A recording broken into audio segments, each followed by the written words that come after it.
Im Wirtshaus kommt man auf blöde Ideen, vor allem wenn's Bier schon schmeckt wie 10.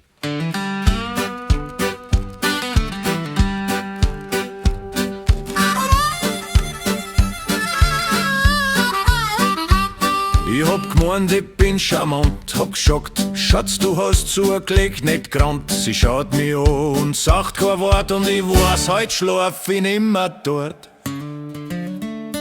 Das sagst besser nicht zu der Frau, weil sonst gibt's einen Sturm, das schwör ich genau. Sie fragt dich, ob's narrisch bist und du fragst dich, ob's noch ein Bier gibt. Das sagst besser nicht zu der Frau, weil sonst bist gleich obdachlos.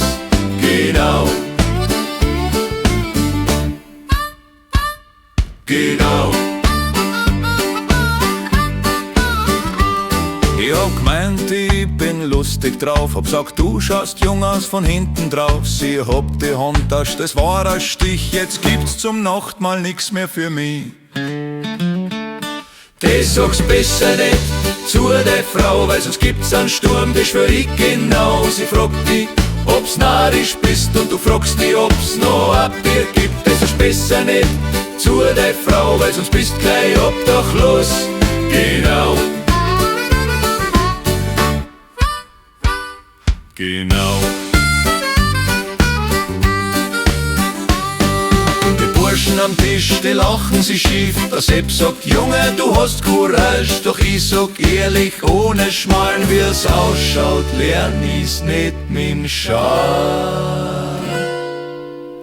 Das sagst besser nicht zu der Frau, weil sonst gibt's einen Sturm, das schwör ich genau. Und wenn's glaubst, du hast Humor, stehst schon wieder vor der Tür davor. Das sagst besser nicht zu der Frau, weil sonst bist gleich obdachlos. Genau.